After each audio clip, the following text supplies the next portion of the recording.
سامعین کرام جیسا کہ حضرت یہ بھی میں حکمن فرما رہے تھے کہ پچھلا جو موضوع رہ گیا تھا اس کو آگے لے کے چلنا ہے، تو میری یہ ذاتی رائے ہو سکتا ہے، آپ اس سے اختلاف بھی کر سکتے ہیں کہ جو بات ایک مجلس میں ہو جائے وہ دوبارہ بیان کہنے والے کی شان کم کر دیتے ہیں۔ جو باتیں رہ گئی وہ میرا نصیب، وہ آپ کا نصیب۔ زندگی نے دوبارہ ساتھ دیا تو وہ دوبارہ باتیں پھر کبھی شروع کی تو وہ دوبارہ باتیں بیان کی جائیں گی۔ میں مختصر سا اگر اوور بھی اس کا دے دوں تو بات پچھلے درس عرفان قرآن میں یہ چل رہی تھی کہ قرآن کریم اگر اللہ چاہتا تو ایک ہی بار میں سارا نازل کر سکتا تھا۔ اس نے جو 22 سال 6 ماہ اور 22 دن کا ایگزیکٹ جو فگر ہے، 22 سال 6 ماہ اور 22 دن، تقریباً 23 سال کا جو عرصہ نے لگایا اللہ نے، اس کے اندر کیا حکمتیں تھیں، کیا راز تھے، کیا اللہ سمجھانا چاہتا تھا، اس موضوع پر پچھلے درس عرفان کے دوران میں ہماری بات ہوئی۔ میں نے اس کی سال کچھ بات بیان کرنے کی کوشش کی تھی، ان میں سے 2 باتیں میں مزید کر دیتا ہوں۔ ایک تو اس میں ایک بات یہ تھی کہ اللہ چاہتا تھا کہ میرے بندوں کو جب میری ضرورت پڑے میں ان سے ہم کلام ہو سکوں۔ وقت پڑنے پر اگر نئی فوج بن رہی ہے نا، نئے بندے آ رہے ہیں اسلام میں، نیا دین بن رہا ہے، نیا مذہب بن رہا ہے، ایک نئی قوت کھڑی ہو رہی ہے کفر کے مقابلے میں، تو جب بھی ان کو دنیا میں کوئی پریشانی آئے تو وہ کوئی ایسے نہ اپاہج نہ کھڑے ہو، لا علم نہ کھڑے ہو، جن کی رہنمائی کرنے والا کوئی نہ ہو۔ اللہ نے اس لیے وقتاً فوقتاً ضرورت کے تحت قرآن کو نازل کیا۔ پھر ایک بات یہ تھی کہ وہ ان لوگوں کو ایسا نظام دینا تھا جو پچھلے 540 سال کا جو حضرت عیسیٰ علیہ السلام اور محمد رسول اللہ صلی اللہ علیہ وسلم کے درمیان جو گیپ تھا، 540 سال کے گیپ میں وہ عیسیٰ کی تمام تعلیمات تبدیل ہوتے ہوتے ہوتے پتہ نہیں کس رنگ میں معاشرے میں موجود تھی۔ اگر ابراہیم علیہ السلام کی بات کریں تو مکہ کے آمد رسول سے 4000 سال قبل پہلے کا واقعہ ہے۔ اگر وہ تعلیمات بھی اگر ڈھونڈنے میں ملتے ہیں تو اتنی گرد تھی، اتنی مٹی تھی کہ جھاڑتے جھاڑتے تہیں ختم نہ ہوتی، وہ اصل دین ابراہیمی نہ ملتا۔ تو ایسا دین ان کو دینا تھا جو فی الوقت 540 سال کا زمانہ جو گزر گیا ہے اس کے مقابلے میں بالکل تیار کھڑا ہو۔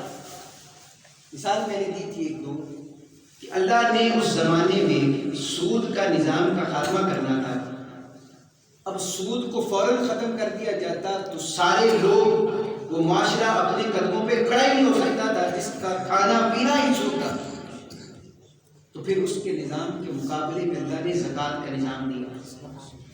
2 ہجری کو زکوٰۃ فرض کرنے کا حکم دیا اور 7 سال بعد جا کے 8 ہجری میں اس کے مکمل تفصیلاً احکام نازل فرمائے۔ اتنا وقت لگا ہے، یعنی اگر وہ 8 سال پہلے، 6 سال پہلے، 7 سال پہلے ساری تفصیلات اللہ نازل کر دیتا، اب جس کو سمجھ آتی وہ تو مان لیتا، جس کو سمجھ نہ آتی وہ چھوڑ کر گمراہ ہو جاتا۔ تو پھر اللہ کا وہ لا فعلی، وہ اللہ کا جس کا کوئی مقابلہ نہیں، وہ کلام کی طرف جاتا ہے۔ تو یہ چند باتیں تھیں جو ہم پچھلے درس میں باتیں کر رہے تھے۔ آج اس سے آگے اگر چلیں، آج اس کی اگلی بات ہے، قرآن کی 3 آیات میں نے پڑھی ہیں، میں کوشش کرتا ہوں ان ساروں کو مکمل کروں۔ قرآن میں اللہ نے فرمایا شجرۃ اقلام البحر یمدہ فی 7 ابحر ما نفدت کلمات اللہ، کہ زمین کے اوپر موجود تمام درخت اگر قلم بن جائیں، 7 آسمان اور جو پانی ہے یہ سب کچھ اگر سمندر بن جائے تو قرآن کے معارف، قرآن کے علوم اور قرآن کے رازوں کو بیان کرنے سے قاصر ہے۔ اتنا علم ہے قرآن میں، اتنا کچھ ہے قرآن میں۔ یہ باری تعالیٰ کہ ٹھیک ہے تیرا فرمان ہے، ہمیں سمجھ آ گئی کہ قرآن کو سمجھ سکنے سے بندہ قاصر ہے، لیکن اگر سمجھ سکنے سے قاصر ہے تو پھر ہمیں دیا کیوں ہے؟ اگر ہم نہیں سمجھ سکتے پھر ہمیں کیوں دیا؟ پھر اللہ نے مزید آسانی کی. اللہ فرماتے ہیں وَنَزَّلْنَا عَلَيْكَ الْكِتَابَ تِبْيَانًا لِكُلِّ شَيْءٍ. اللہ فرماتے ہیں کہ ہم نے اس کتاب کے اندر ہر چیز کی صراحتاً وضاحت فرما کے لکھ دیا ہے. ایک طرف تو کہتے ہیں کہ تمہیں سمجھ نہیں آئے گی، ایک طرف تو فرما رہے ہیں کہ ہر چیز کی وضاحت وہ بھی صراحت کے ساتھ موجود ہے. وضاحت موجود ہے تو کتنے کو وضاحت موجود ہے. تیسری آیت میں اللہ نے اس کی وضاحت کی. میں نے 3 مختلف آیات پڑھی ہیں مختلف جگہ سے. قرآن میں اللہ نے فرمایا وَلَا حَبَّةٍ فِي ظُلُمَاتِ الْأَرْضِ وَلَا رَطْبٍ وَلَا يَابِسٍ إِلَّا فِي كِتَابٍ مُبِينٍ. ہم اپنی نظر دوڑائیں نا ہمارے سامنے جو مادی دنیا ہے، یہ مادی دنیا ہماری نظر میں 3 تہوں میں ہے. ایک وہ ہے جو ہماری زمین سے اوپر ہے، جسے خلا ہے، آسمان ہے، یہ سارا کچھ ایک یہ زندگی ہے. ایک تہ وہ ہے جس تہ کے اوپر ہم رہ رہے ہیں، اس دنیا کی زندگی کی تہ ایک یہ. اور ایک تہ وہ ہے جو زمین کی گہرائیوں میں ہے، سمندر کی گہرائیوں میں ہے. یہ 3 تہیں اس نظام کی جو ہمیں نظر آتی ہیں. شان دیکھیں قرآن کی، اللہ نے تینوں باتوں کا ذکر ترتیب سے کر دیا جو میں نے بات کی. اللہ فرماتا ہے وَلَا حَبَّةٍ فِي ظُلُمَاتِ الْأَرْضِ. کوئی بھی ایسا قطرہ، کوئی بھی ایسا ذرہ نہیں ہے جو خلا میں پوشیدہ ہو الا فی کتاب مبین، اور جس کا ذکر قرآن میں نہ. 7 آسمانوں کی ساری خلاؤں کا ذکر اللہ نے صرف 2 لفظوں میں کر دیا وَلَا حَبَّةٍ فِي ظُلُمَاتِ الْأَرْضِ. اگلی بات پڑھی پھر اللہ نے کہا کہ کوئی بھی شے ایسی نہیں ہے. بایولوجی کے لوگ، بایو پڑھنے والے لوگ بیٹھے ہوں گے، ان کی آسانی کے لیے بات کریں. قرآن نے پوری بایولوجی، اب پڑھتے رہتے ہیں، اشتہار لگے ہوتے ہیں، BS biology, BSc biology, botany, zoology وغیرہ وغیرہ. پورا بایولوجی قرآن کریم نے 2 لفظوں میں بیان کیا ہے وَلَا رَطْبٍ وَلَا يَابِسٍ. بس وَلَا رَطْبٍ وَلَا يَابِسٍ. سائنس آج یہ کہتی ہے کہ کائنات میں موجود جو بھی شے ہے، جو بھی شے وہ خلا میں ہے، وہ زمین کی تہ کے اوپر ہے، وہ زمین کی تہ کے نیچے ہے. جو کچھ بھی ہے نا، جو کچھ بھی ہے، یا تو وہ پانی سے بنی ہے یا وہ خشکی سے بنی ہے. سائنس یہ کہتی ہے یا تو پانی سے بنی ہے یا خشکی سے بنی ہے. ساری عالم نباتات میں، جمادات میں، ہر شے میں یہی تقسیم کی ہے. اور بایولوجی بھی یہی کہتی ہے the study of living and non living. جو پانی سے بنی وہ لیونگ، اور جو پانی سے نہیں بنی وہ نان لیونگ. اللہ نے پوری بایولوجی کا علم وَلَا رَطْبٍ وَلَا يَابِسٍ إِلَّا فِي كِتَابٍ مُبِينٍ ان 2 لفظوں میں بیان کر دیا. باری تعالیٰ اتنا کچھ قرآن میں ہے تو ہمیں آج تک 40 سال، 50 سال، 60 سال، ہماری اتنی نسلیں 1440 سال گزر گئے، تو ہمیں قرآن کو سمجھانے والا کیا کوئی نہیں تھا؟ یا ہم نے صرف قرآن کو کیا صرف عربی کے چند لفظوں کے طور پر ہی سمجھا؟ باری تعالیٰ کیا قرآن صرف مر جانے کے بعد مردوں کو بخشوانے کا ذریعہ تھا؟ نہیں. قرآن فرماتا ہے، قرآن تو یہ کہتا ہے کہ وَنَزَّلْنَا عَلَيْكَ الْكِتَابَ تِبْيَانًا لِكُلِّ شَيْءٍ. ہم نے اس میں تمہارے ہر مسئلے کا حل لکھ دیا ہے. ہر مسئلے کا حل لکھ دیا ہے. ہر مسئلے کی اگر بات کریں، قرآن ہے نا، قرآن اس کی حقیقت سمجھنے کے لیے آپ اتنی بات سمجھیں کہ قرآن نہ تو خدا ہے اور نہ خدا سے جدا ہے. قرآن نہ خدا ہے اور نہ خدا سے جدا ہے. آسان لفظوں میں سمجھیے کہ جس بھی بندے کے پاس کوئی شے ہے نا، وہ اس کی خوبی ہے. آپ جتنے لوگ بیٹھے ہیں، ساروں کی مسکراہٹ ایک جیسی نہیں ہوگی. ساروں کا مسکراہٹ تمام کی ایک جیسی نہیں ہے. سب لوگوں کا غصے کا اظہار ایک جیسا نہیں ہے. سارے لوگوں کا خوشی کا اظہار ایک جیسا نہیں ہے. یہ صفتیں ہیں، یہ صفات ہیں. ہر بندے کی صفت دوسرے بندے سے مختلف ہوتی ہے. اب بات کرنا بھی کسی بندے کی خوبی ہے. یہ جو میں بات کر رہا ہوں، بول رہا ہوں، یہ کلام کرنا میری خوبی ہے. آپ بولیں گے تو وہ بولنا آپ کی کیا ہے؟ خوبی ہے۔ اللہ کی جتنی بھی خوبیاں ہیں وہ اللہ کی تمام خوبیاں کسی نہ کسی شکل میں اللہ نے ان کو 1,24,000 انبیاء کے اندر نازل کر دیا ہے، تمام خوبیوں کو۔ یعنی تمام انبیاء اللہ کی خصوصیات کے مظہر ہوتے ہیں۔ وہی انبیاء سے جب تعلق بنتا ہے لوگوں کا تو وہ اولیاء ان انبیاء کی صفات کے مظہر ہوتے ہیں، اور پھر ان اولیاء سے جب عام بندوں کا تعلق بنتا ہے تو پھر ان بندوں پر موجود اولیاء کی نسبتوں کا رنگ چڑھتا ہے، تو وہی اللہ کی صفات جو انبیاء کے پاس آئی، انبیاء کے بعد اولیاء کے پاس آئی، اولیاء کے چلتے چلتے پھر ہم جیسے عام بندوں تک بھی پہنچتی ہیں، اور ہمارے اندر بھی خدا کی ان صفات کا رنگ جھلکتا ہے۔ پھر اس سے کہتے ہیں، اللہ فرماتا ہے میں سننے والا ہوں، میں دیکھنے والا ہوں، میں جاننے والا ہوں۔ تو ہم بھی دیکھنے والے ہو گئے، ہم بھی سننے والے ہو گئے، ہم بھی بولنے والے ہو گئے، ہم بھی سمجھنے والے ہو گئے۔ یہ ساری خوبیاں جتنی بھی اللہ کی خوبیاں ہیں، سارے انبیاء کسی نہ کسی ایک خوبی کا بذر ہوا کرتے تھے۔ مزید بات آسان کر دی، قرآن کریم میں اللہ رب العزت نے موسیٰ علیہ السلام سے کلام کیا۔ اب بات تھوڑی توجہ طلب ہے، مشکل ضرور ہو سکتی ہے، کوشش کروں گا آسان ہو، کہ موسیٰ علیہ السلام سے اللہ نے کلام کیا۔ اب جب دو بندے آپس میں بات کر رہے ہونا تو وہاں 3 چیزوں کو ہونا ضروری ہے۔ ایک وہ جس سے بات کی جائے، ایک وہ جو بات کرنے والا ہو، اور تیسری وہ بات جو ہو رہی ہے۔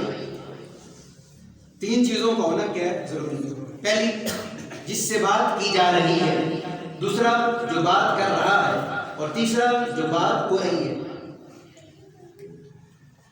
جودی پہاڑ پر موسیٰ علیہ السلام جو کھڑے تھے، اب جس سے بات ہو رہی ہے وہ تو کھڑا ہے،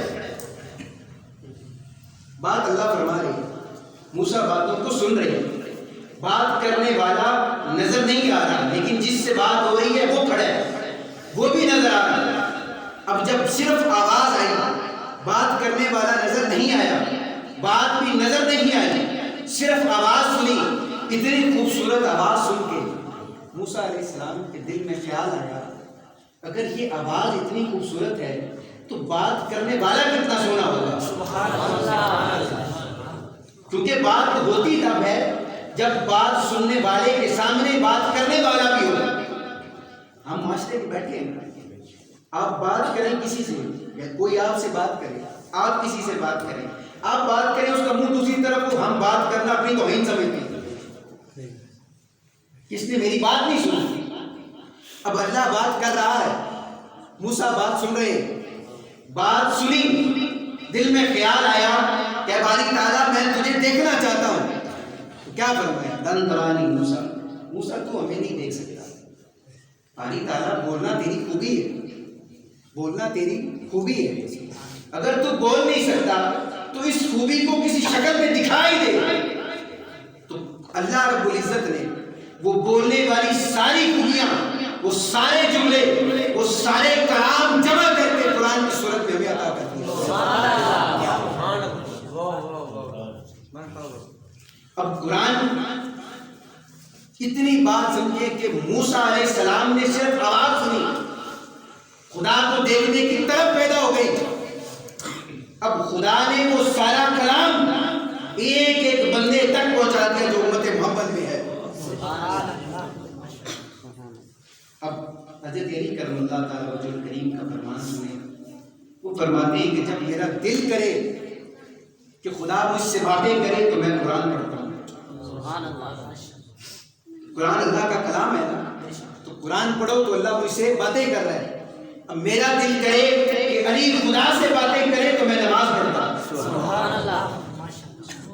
اب قرآن جب موسیٰ نے آواز سنی، اللہ نے فرمایا تو مجھے نہیں دیکھ سکتا، بس ہی تو گئے کہ باری تعالیٰ نہیں، تو نے مجھے کلیم اللہ کا عزت دی ہے، رتبہ دیا ہے، مقام دیا ہے، تو پھر میری اتنی لاج تو رکھ کہ میں لوگوں کو بتا کے آتا ہوں میں خدا سے کلام کر رہا ہوں، خدا سے کلام کرنے کا اعلان بھی کروا دیا اور پھر دکھا بھی نہیں رہا۔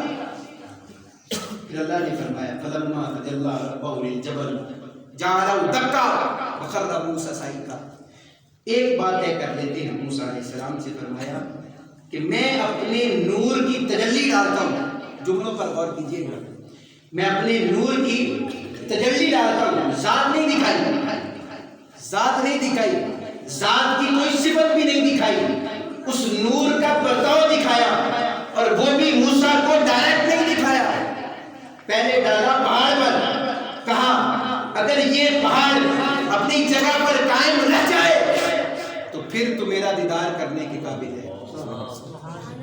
اب جیسے تجلی خدا اس پہاڑ پر پڑی، وہ پہاڑ دکا، اب دو میننگ ہوتے ہیں دکا کے، تمام مفسر اٹھا لیں، دو میننگ ہے دکا کے، ایک تو یہ کہ وہ پھٹ جائے اور ریزہ ریزہ ہو جائے، پھٹ جائے اور ریزہ ریزہ ہو جائے، اور دوسرا اس کا معنی یہ ہے دکا کا کہ اتنا بوجھ پڑے کہ وہ زمین کے ساتھ مس ہو جائے، یعنی پہاڑ رہے گا، یہ دو میننگ ہے۔ اب دونوں میننگ آپ نکالیں تو کیا حال ہوا ہوگا پہاڑ کا؟ جب پہاڑ اپنی جگہ پر قائم نہیں رہا، اس تجلی نے جو پہاڑ پر پڑی، وہ تجلی جب ادھر سے گزر کے موسیٰ کے چہرے پر پڑی، موسیٰ کی آنکھوں نے اس تجلی کا عکس دیکھا، صفت نہیں آئی تھی، نور ڈائریکٹ نہیں تھا، تجلی تھا، عکس تھا، وہ بھی انڈائریکٹ پہاڑ کے ذریعے سے دکھایا، تو خر موسیٰ صعقا، تو موسیٰ علیہ السلام بے ہوش ہو کے گر گئے، موسیٰ بے ہوش ہو کر گر گئے۔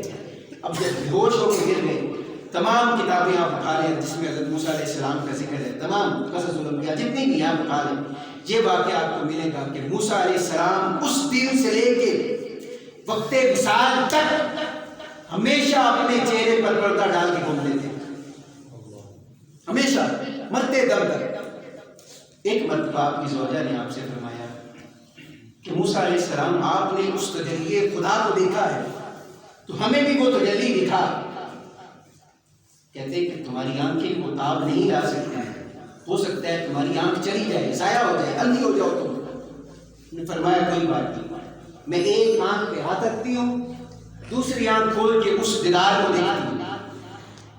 ایسے ہی کیا موسیٰ علیہ السلام نے نقاب الٹا، بیوی نے ایک آنکھ پر ہاتھ رکھ کر موسیٰ کے چہرے کی زیارت کی، ایک آنکھ تاب نہ لائی، اندھی ہو گئی۔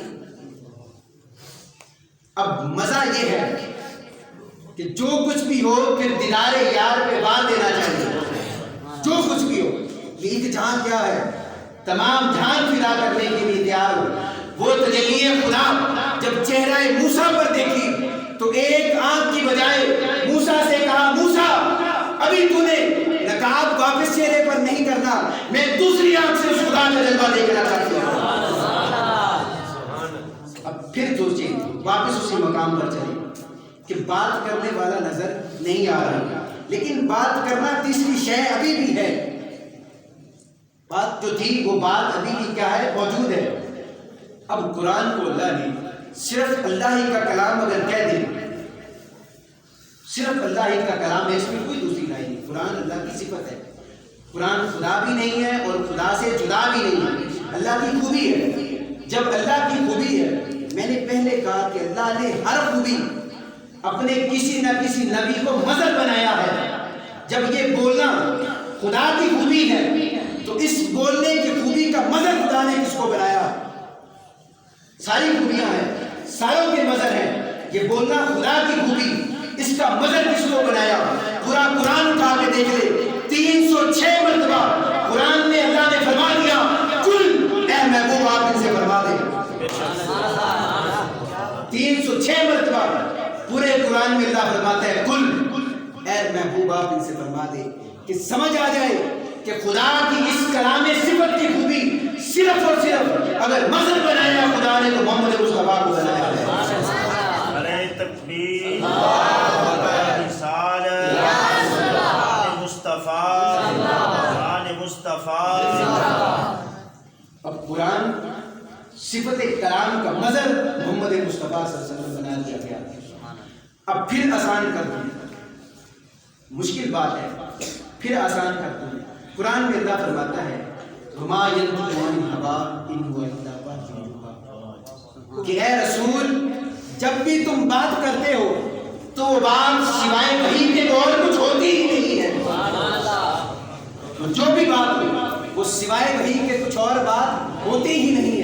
اب امیجن کرو وہ فاران کی چوٹی ہے، موسیٰ حضرت محمد مصطفیٰ صلی اللہ تعالی وسلم اس چوٹی پر کھڑے ہو کر لوگوں سے کہہ رہے ہیں کہ اے لوگوں، مکہ والوں، اگر میں تم سے یہ کہوں کہ اس پہاڑ کے پیچھے سے ایک لشکر تم پر حملہ کرنے والا ہے تو کیا تم مارنے کے لیے تیار ہو؟ سب نے کیا کہا؟ ہم ماننے کے لیے تیار ہیں۔ کیوں؟ آپ نے کبھی جھوٹ نہیں بولا، کبھی آپ نے وعدہ خلافی نہیں کی، کبھی آپ نے کسی کو دھوکہ نہیں دیا، ہم آپ کی بات ماننے کو تیار ہیں۔ یہ بات کر دی، مان لیا۔ پھر حضور علیہ السلام نے فرمایا یہ مانتے ہو تو پھر یہ بھی مانو کہ میں خدا کا رسول ہوں، اللہ وحدہ لا شریک ہے۔ یہ بحث چلتی گئی، ابھی چل رہی تھی یہ بحث، کہتے ہم نہیں مانتے، پچھلی آپ کی ساری باتیں صحیح، ہم آپ کو رسول نہیں مانتے۔ اسی باتوں میں، انہی باتوں میں چلتے چلتے قرآن کی پہلی وحی اتری۔ محمد مصطفیٰ صلی اللہ علیہ وسلم نے پہلی وحی پڑھ کر ان کافروں کو سنائی۔ میرے جملے پر غور کیجئے گا، سورہ علق پہلی 5 آیات، اقرا بسم ربک الذی خلق خلق الانسان من علق اقرا وربک الاکرم الذی علم بالقلم علم الانسان ما لم یعلم۔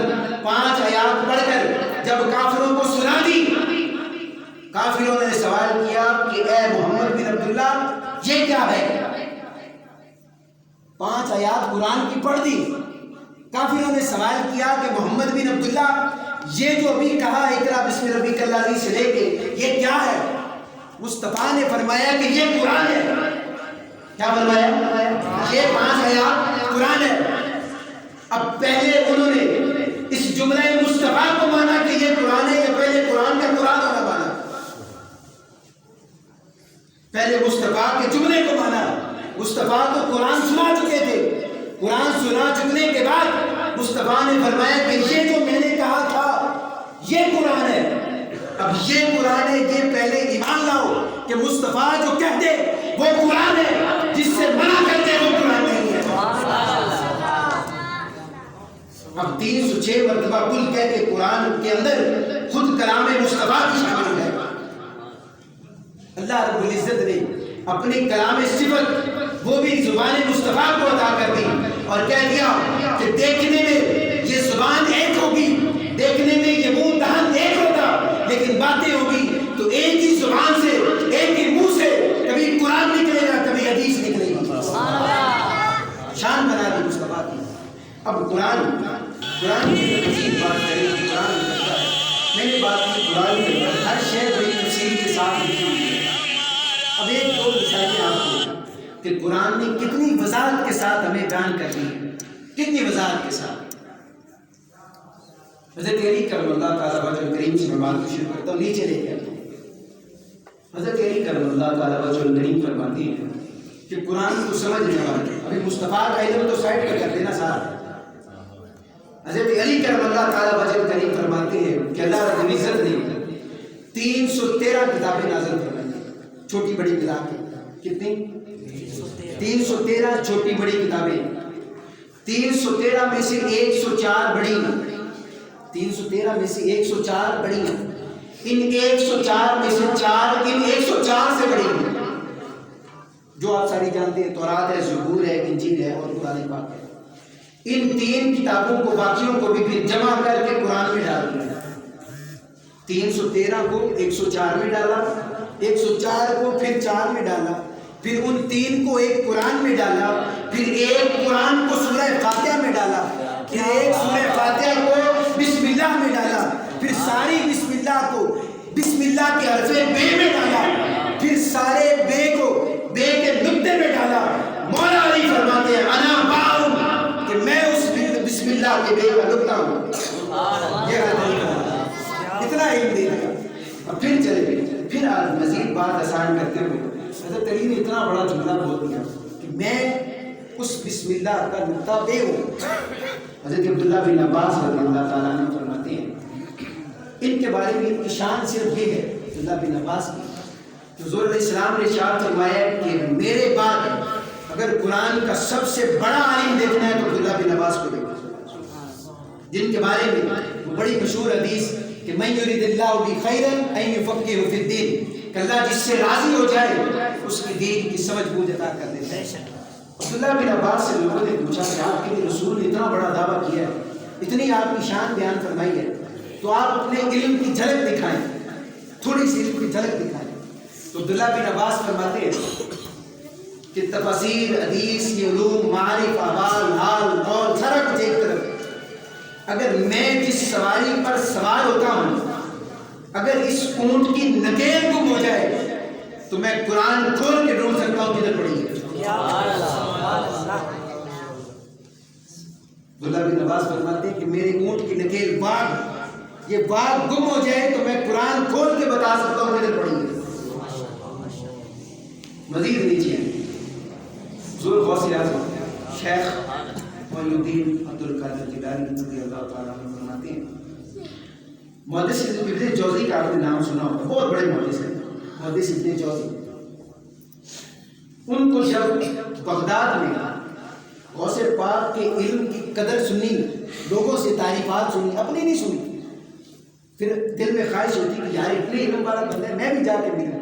محدث ابن جوزی نے جب یہ سنا کہ پورے شہر بغداد میں غوث پاک کے علم کا ڈنکا ہے، شور ہے، طوطی بولتا ہے، تو ملنے چلے گئے درس میں۔ آپ نے درس تفسیر دے رہے تھے، ابن جوزی پیچھے جا کے بیٹھ گئے۔ حضرت کو خبر ہوئی کہ محدث ابن جوزی آپ کا درس سن رہے ہیں بیٹھے ہوئے۔ آپ نے تفسیر شروع کی، ایک تفسیر کی، 2 کی، 3 کی، 4 کی، 5، 6، 7، 12 تک پہنچے۔ ایک ایک تفسیر ہو رہی تھی، محدث ابن جوزی کے ساتھ والا جو ان کا مرید تھا وہ پوچھ رہا تھا کہ حضرت آپ کو آتی ہے؟ آتی ہے۔ 12 تک محدث ابن جوزی نے فرمایا یہ تفسیریں مجھے آتی ہیں۔ 13ویں پوچھی، یہ آتی ہے؟ نہیں آتی۔ 20 ہو گئی، آتی ہے؟ نہیں۔ 35 ہو گئی، آتی ہے؟ نہیں آتی۔ 45 ہو گئی، آتی ہے؟ نہیں آتی۔ 56 ہو گئی، 56 تفسیریں ایک ہی آیت کی حضور شیخ عبد القادر جیلانی نے جب سنا دی، 56 تفسیریں۔ محدث ابن جوزی اس زمانے کا سب سے بڑا امام، صرف 12 تفسیروں کو جاننے والا، 56 تفسیریں سنی تو کان ہاتھوں کو لگا لیے کہ میرا علم تو کچھ بھی نہیں، اٹھنے لگے۔ حضور غوث پاک نے فرمایا ابن جوزی بیٹھ، ابھی 56 تفسیریں تو تجھے میں نے وہ سنائی ہیں جو کالا کالا رسول اللہ سے سمجھ آئی، اب میں تجھے وہ سناتا ہوں جو بھولے رسول ہونے کے ذریعے خدا نے مصطفیٰ کے بعد مجھے عطا کی ہے۔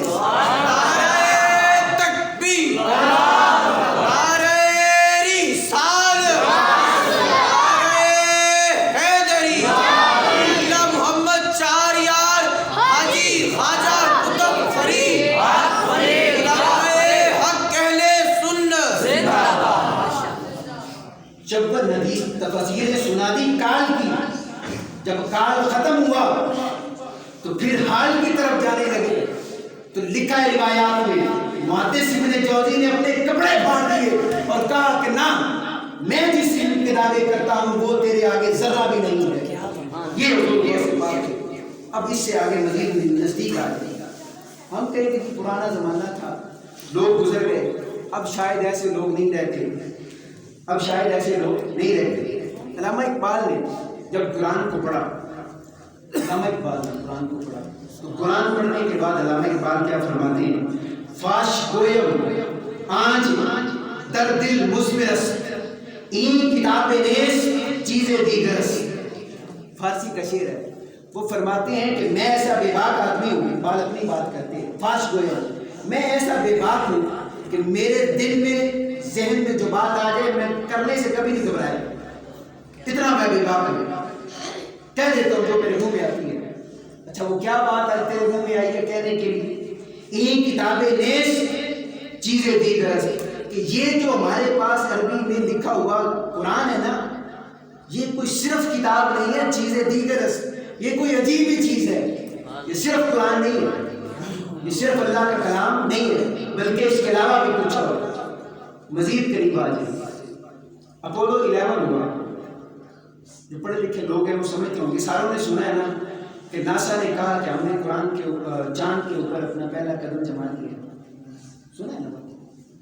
انگریزوں نے یہ دعویٰ کیا کہ ہم نے چاند پر قدم رکھ دیا، ہم چاند سے ہو کر آ گئے۔ جس شپ پر گئے، جس اسپیس شٹل پر گئے، اس کا نام ہے اپولو 11. اسپیس شٹل کا نام کیا ہے؟ اپولو 11. اس کے اندر 3 لوگ گئے تھے. میری باتوں کو یاد رکھنا ہے آپ نے، ٹھیک ہے؟ یہ سارا کچھ قرآن میں لفظ بلفظ لکھا ہوا ہے. اپولو 11 اس اسپیس شٹل کا نام ہے.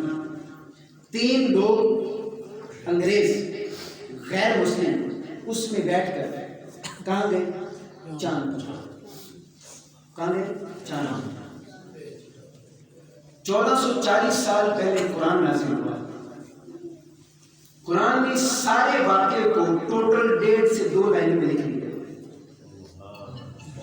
ٹوٹل لکھ دیا کہ اسپیس شٹل بنے گا، لکھ دیا کہ ان جانے والوں کی تعداد 3 ہوگی، لکھ دیا کہ وہ جانے والے سارے کافر ہوں گے، لکھ دیا کہ وہ سارے جانے والے کدھر سے جائیں گے، کہاں جائیں گے، کب جائیں گے، کب آئیں گے، سارا قرآن نے لکھ دیا.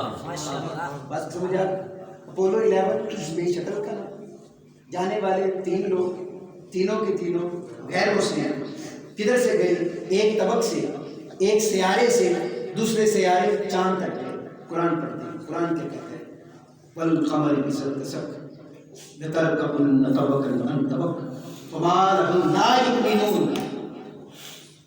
قرآن کہتا ہے والقمر، ہمیں قسم ہے 14ویں رات کے مکمل چاند کی، عزت تسک جب وہ اپنی آب و تاب کے ساتھ چمکتا ہے. کیا اللہ قسم اٹھائی اتنی بڑی علامت کی. لترکبن، راکب کہتے ہیں سوار کو، راکب کہتے ہیں سوار کو.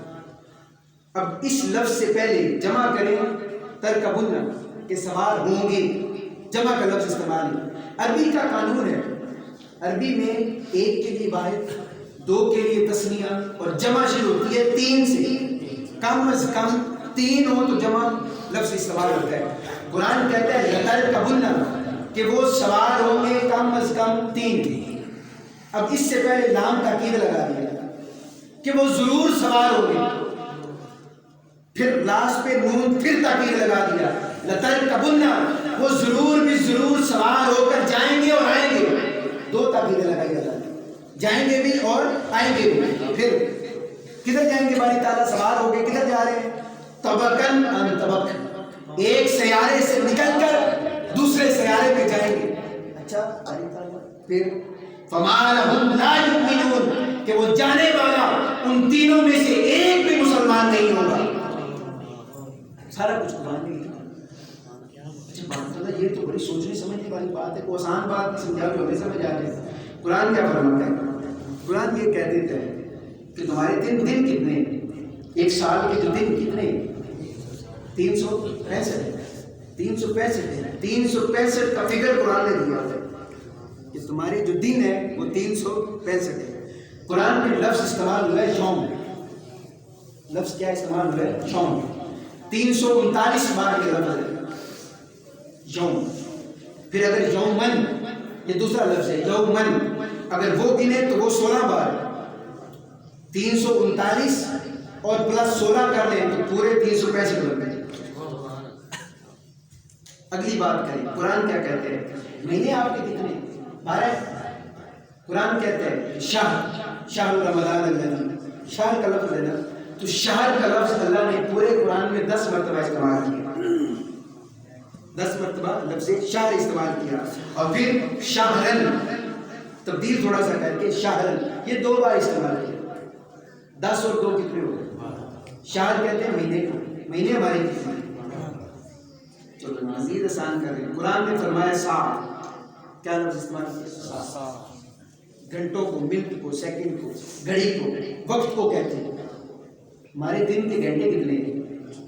24 ہیں. قرآن میں اس ساعت کو 24 بار قرآن میں استعمال کیا. گھڑیاں کتنی ہیں؟ 24، یعنی 24 گھنٹے کا ذکر کر دیا. آگے ہمارا ہفتہ کتنے دنوں کا ہوتا ہے؟ 7 کا. قرآن نے لفظ بھی 7 کا لکھا ہے، فی 7 کہ 7 دن. قرآن نے کیا فرمایا؟ 7 دن. تمہارا ہفتہ بتا دیا. پھر آگے کیا چلتی ہے؟ اللہ نے نبیوں کا ذکر کیا نا تو اولو العزم انبیاء کی بات کی. یہ بہت ساری مثالیں میں نے بہت ساری لکھی ہیں. کہ اللہ نے ملائکہ کا ذکر کتنی بار کیا، شیطان کا ذکر کتنی بار کیا، جزاؤ، یعنی وہ فگر جو آج تک ہم اپنے معاشرے میں صرف معاشرے کی تعلیم سمجھ کے سنتے پڑھتے آئے ہیں، وہ سارا کچھ قرآن میں کیا ہے لکھا ہوا ہے۔ اب مزید میرے پاس 7 سے 8 منٹ ہے، مزید 7 سے 8 منٹ میں ایک واقعہ آپ کو بڑی آسانی کے لیے، کیونکہ بڑی علمی بات ہوگی، اب تھوڑی سی آسان بات ہو جائے، آپ کے ذوق کے لیے ایک واقعہ آپ کو سناتا ہوں۔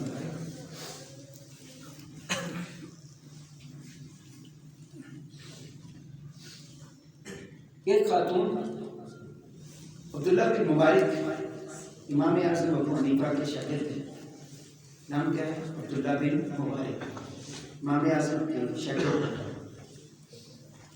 ان کا واقعہ ہے کہ مختلف اقوال کے ساتھ مختلف نام کی تبدیلی، خاتون کے ناموں میں تبدیلی ہے، عبداللہ بن مبارک کا نام تبدیل نہیں ہے۔ جس خاتون سے باتیں ہوئی نا، وہ بعض اوقات کہتے ہیں رابعہ بصری تھی، بعض کہتے ہیں وہ کوئی اور خاتون تھی، لیکن آپ لفظوں پر غور کریے گا، یہ واقعہ سند کے ساتھ ہے، اس میں غیر نہیں ہے، عورتوں کے نام میں ڈفرنس ہے، باقی فرق نہیں ہے۔ ہوا کیا، عبداللہ بن مبارک فرماتے ہیں میں ایک دن سفر پر جا رہا تھا، رستے میں میں نے کیا دیکھا، ایک خاتون بیٹھی ہے اکیلی، تھوڑی عمر رسیدہ ہے، تھوڑی بوڑھی خاتون ہے، اکیلی بیٹھی ہے۔ میں نے اس سے پوچھا کہ تم اکیلے یہاں پر، مطلب اس کو دیکھا جنگل میں، ویرانے میں تنا دیکھا، تو میں نے کہا کہ اس کی مدد کی جائے، کیونکہ ہمارا دین ہمیں یہ تعلیم دیتا ہے کہ کسی کو مشکل میں دیکھو تو اس کی مشکل میں آسانی کرو۔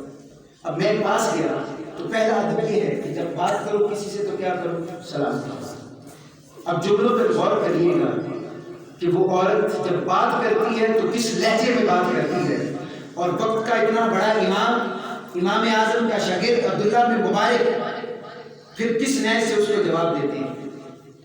آپ اس عورت کے پاس گئے، کہا السلام علیکم ورحمۃ اللہ، عورت نے جواب دیا سلام قولا من رب الرحیم، سلام، قرآن کی آیت پڑھ ہے سلام قولا من رب الرحیم، کہ ایک دن آئے گا کہ جب اللہ ہماری میزبانی کرتے ہوئے ہمیں سلام کرے گا، یعنی اس کو سلام کا جواب خود بھی دیا اور اللہ سے بھی دلوا دیا، دو باتیں ہوئی۔ پھر اس عورت نے بات کی، جب اس سے پوچھا کہ تم اکیلی یہاں کیا کر رہے ہیں، اس عورت نے پھر قرآن پڑھا وَمَن يُضْلِلِ اللَّهُ فَلَا هَادِيَ لَهُ وَيَرْزُقْهُ وَيَذَرْهُمْ فِي طُغْيَانِهِمْ يَعْمَهُونَ، کہ اس کو کون ہدایت دے سکتا ہے جو رستہ بھٹک گیا ہو، اللہ کے سوا اس کو ہدایت دینے والا کوئی نہیں۔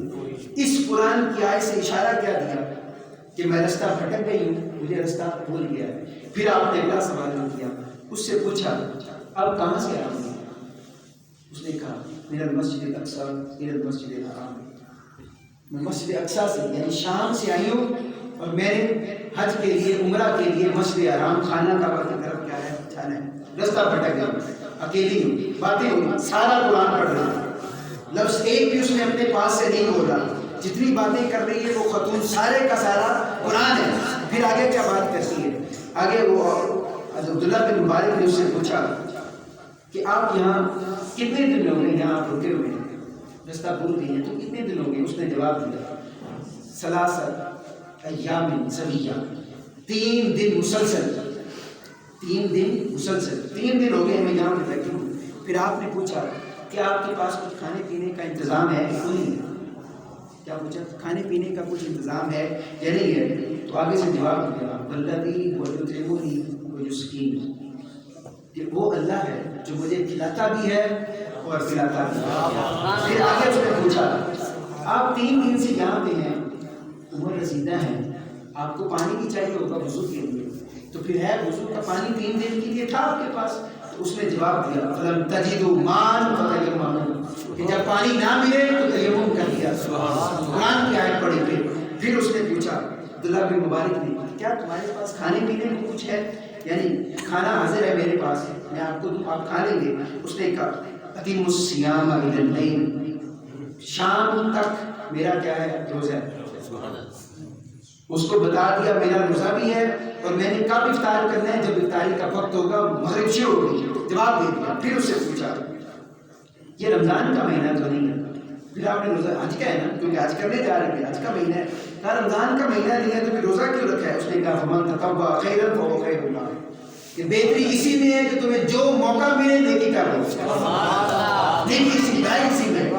پھر آپ نے پوچھا اب سمجھ رہے ہیں کہ اس خاتون کا کیا نفلی روزہ ہے اور اس نے مجھے بتایا کہ میں روزے میں ہوں لہذا میں کھا پی نہیں سکتی. تو پھر آپ نے کہا عالم تھے عبداللہ بن مبارک اتنے بڑے استاد کا شاگرد, آپ نے کہا کہ سفر میں تو روزہ جائز ہوتا ہے, آپ چھوڑ سکتے تھے, معافی تھی. پھر آپ نے کیوں رکھا؟ سفر میں تو فرضی روزہ معاف ہوتا ہے, آپ نے وہ بھی نفلی رکھا ہوا ہے, تو نہ رکھتے اتنی اذیت کیوں دی اپنے آپ کو؟ اس عورت نے جواب دیا بام تصوموا خیر لکم ان کنتم تعلمون. اگر تمہیں یہ خبر ہو جائے کہ روزے کا ثواب اور اس کا فائدہ کیا ہے تو تم ہر لمحہ روزے میں رہو. پھر آگے کیا چلے گا؟ پھر آگے کہتے ہیں کہ آپ مجھ سے ایسے انداز میں بات کیوں نہیں کرتے, سیدھے سیدھے مجھ سے بات کرو, میں آپ سے سوال پوچھتا ہوں, آپ سیدھا سیدھا جواب دیں, قرآن کیوں پڑھتے ہیں؟ اس عورت نے جواب دیا ما یلفظ من قول الا لدیہ رقیب عتید, کہ میں ایک لفظ بھی بولوں گی تو میرے دونوں کندھوں پر موجود فرشتے اس لفظ کو لکھنے کے لیے تیار بیٹھے ہیں. اور جو لفظ میں نے بولا اس لفظ کا اللہ نے مجھ سے حساب لے رہا ہے کہ کیوں بولا, تو پھر میں کیوں نہ وہ لفظ بولوں جو میرے لیے اس دنیا میں بھی اور آخرت میں بھی کیا ہو, فائدہ ہو. قرآن پڑھتے. پھر آپ نے آگے بات پڑھائی, مزید دلچسپی بڑھ گئی نا کہ بڑی بات ہے, اتنی اچھی سوچ, پازیٹیو سوچ. آگے بات پڑھی, آپ نے پوچھا کس قبیلے سے تعلق رکھتی ہو؟ اب لیمٹ سے کراس ہو گیا. پوچھا کس قبیلے سے ہو, اب وہ جو ذاتی معاملات تھے رستے والے وہ ختم ہو گئے نا, اب تعلقات اضافی بات ہوگی, اضافی بات ہوئی, حد سے بڑے, اس کو روکا کیسے؟ اس عورت نے جواب دیا ولا تقف ما ليس لك به علم ان السمع والبصر والفؤاد كل اولئك كان عنه مسؤولا. قرآن کی آیت پڑھ دی کہ وہ باتیں تم ہرگز کسی سے نہ پوچھو جس کا تمہیں پوچھنے کا حکم اللہ نے نہیں دیا. قرآن کی آیت پڑھ دی. پھر آگے پوچھا کیا, مجھے معاف کر دیں میں نے کیا کیا, اپنی حد سے آگے بڑھ گیا.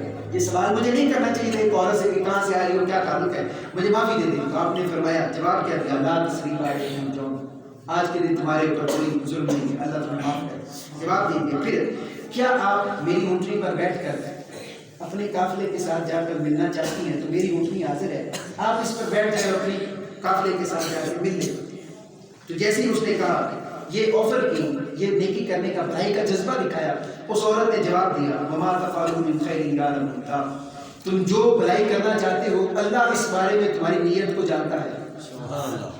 اگر تو تم واقعی بھلائی کرنا چاہ رہے ہو تو تب بھی اللہ جانتا ہے, اگر میرے ساتھ کوئی دو نمبری کرنا چاہ رہے ہو تو اس کو بھی اللہ کیا ہے, جانتا ہے. پھر کیا فرمایا, آپ نے کہا ٹھیک ہے میری بدائی ہے, میں چاہتا ہوں کہ آپ سوار ہو اپنے گھر کے پاس, بچوں کے پاس جائیں, گھر جائیں. تو عورت سوار ہونے لگی. اب تھوڑا سا تخیل بنائی کہ عورت نے اونٹ پر بیٹھنا ہے, عورت نے اونٹ پر بیٹھنا ہے تو اس کو ایک ٹانگ اٹھا کر اوپر رکھنی پڑے گی, تو بے حجاب ہو جائے گی نا عورت, تھوڑی سی پردے سے تھوڑی آؤٹ ہو جائے گی.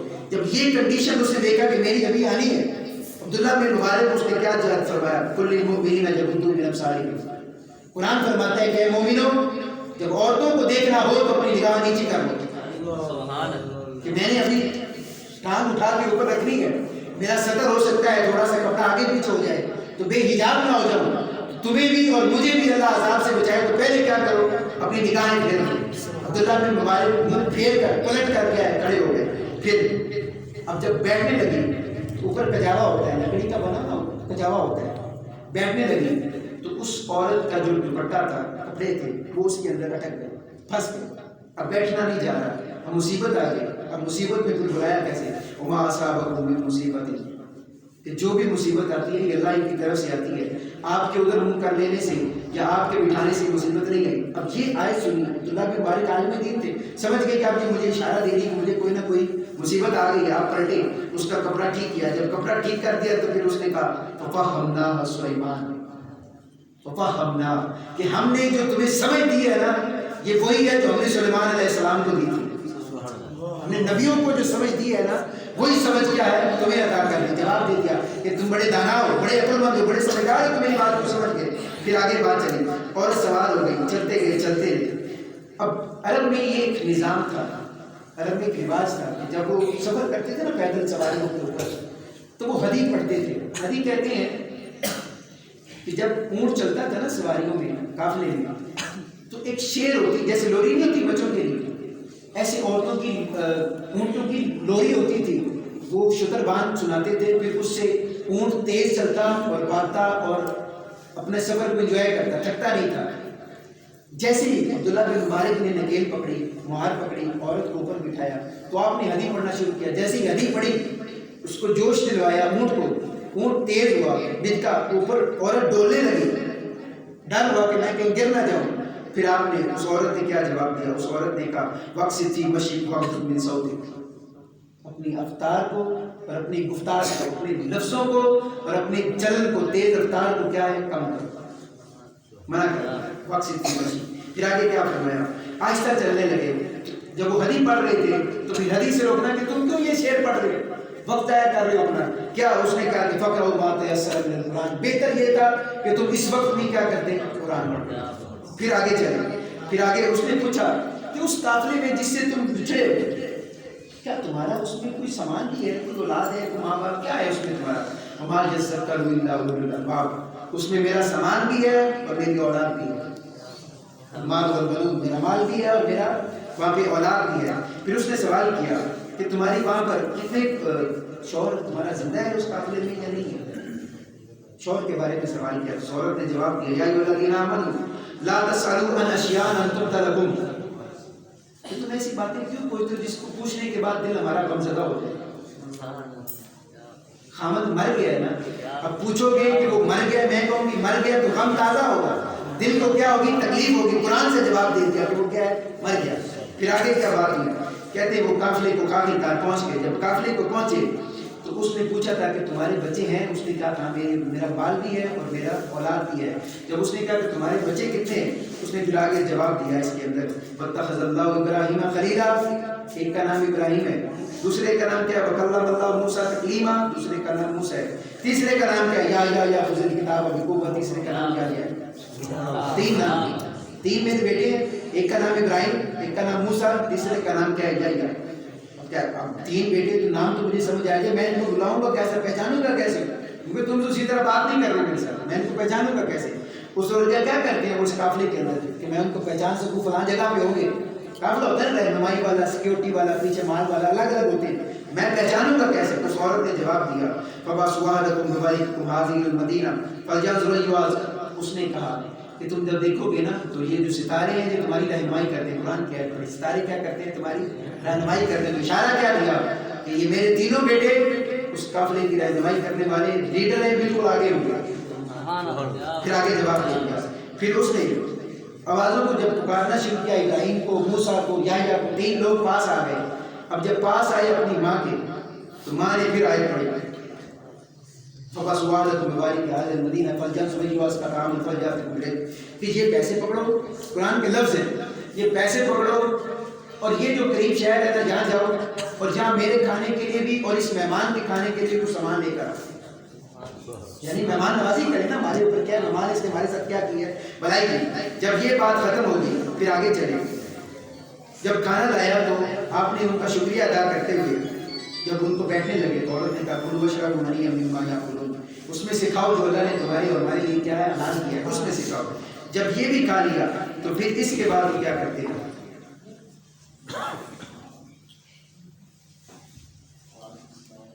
جب کھا لیا آپ نے شکریہ ادا کیا. عبداللہ بن مبارک نے خاتون کا، تو عورت نے کہا الجزاء الاحسان بالإحسان، تم نے جو ہمارے ساتھ بھلائی کی تھی نا پیچھے، یہ اسی احسان کا بدلہ، احسان ہم تمہیں کیا ہے چکا رہے ہیں.